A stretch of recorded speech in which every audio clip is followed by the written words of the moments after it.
ಇತ್ತೀಚೆಗೆ ನಮ್ಮ ಮನೆಯದು ಒಂದು ಫಂಕ್ಷನ್ಗೆ ಹೋಗಿದ್ವಿ ಎಲ್ಲರೂ. ಅಲ್ಲಿಂದ ಬಂದಮೇಲೆ ಯಾಕೋ ಈ ಫಂಕ್ಷನ್ಗಳ ಬಗ್ಗೆ, ಸಮಾರಂಭಗಳ ಬಗ್ಗೆ ಬರಿಬೇಕು ಅಂತ ಅನ್ನಿಸ್ತು. ಒಂದು 2 ಸಾಲ ಬರೆದಿದ್ದೀನಿ, ಕೇಳಿ. ಸಮಾರಂಭಗಳು ಜೀವನದ ಎಲ್ಲ ಮೈಲಿಗಲ್ಲಿಗಳಿಗೂ ಸಂಸ್ಕೃತಿ ಸಂಪ್ರದಾಯದ ಠಸ್ಸೆ ಈ ಸಮಾರಂಭಗಳು.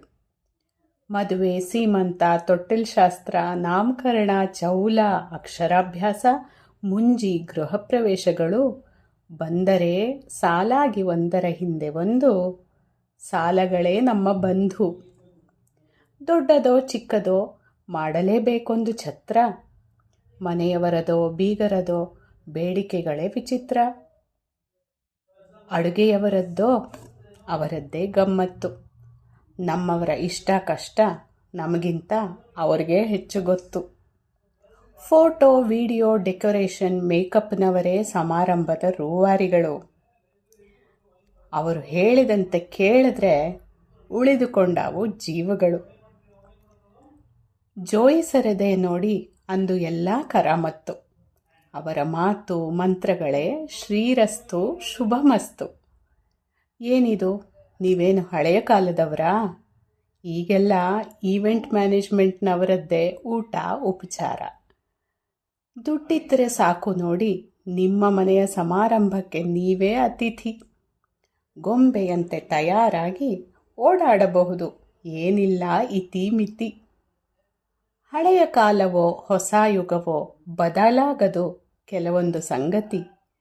ಬೀಗರ ಬೇಡಿಕೆ, ದೊಡ್ಡವರ ಆಗ್ರಹಕ್ಕೆ ನಡೆಸಲೇಬೇಕಲ್ಲವೇ ಕೆಲವೊಂದು ಪ್ರತೀತಿ. ಸಂಪ್ರದಾಯ ಹೇಳುವ ಅಜ್ಜಿಯರು, ಅವರ ಮಾತು ಪಾಲಿಸುವ ಸೊಸೆಯರು, ಕೊಂಕು ತೆಗೆಯಲೆಂದೇ ಬಂದ ಆಂಟಿಯರು, ಗಪ್ ಚಿಪ್ ಗಂಡಂದ್ರು. ಹರಟೆಗೆ ಮಿತಿಯುಂಟೆ, ಹೀಗೆ ಸೇರಿದಾಗ ಗುಂಪು ಗುಂಪು. ರೇಷ್ಮೆ ಸೀರೆ, ಡಿಸೈನರ್ ಬ್ಲೌಸು, ಚಿನ್ನ ವಜ್ರದ ಒಡವೆಗಳೇ ಅಲ್ಲಿ ಹೈಲೈಟು. ಪ್ರಾಯದ ಹುಡುಗ ಹುಡುಗಿಯರು ಕಣ್ಣೋಟದ ಗೊಡವೆಗೆ ಹೋಗದೆ ಇನ್ಸ್ಟಾ ಐಡಿ ಕೇಳುವ ಭೂಪರು. ಅಳುವ ನಗುವ ಹಸುಗೂಸುಗಳು, ಪುಟ್ಟ ದೊಡ್ಡ ಮಕ್ಕಳು. ಹಿಂದೆಲ್ಲ ಛತ್ರದ ಹೊರಗೆ ಸಿಗುತ್ತಿದ್ದ ಆಟಿಕೆಗಳತ್ತ ಇರುತ್ತಿತ್ತು ಇವರೆಲ್ಲರ ಗಮನ.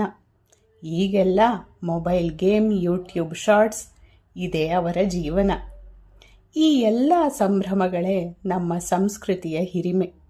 ಮರೆಯಬೇಡಿರಿ ನಮ್ಮತನದ ಗರಿಮೆ. ಹೇಗನ್ನಿಸ್ತು?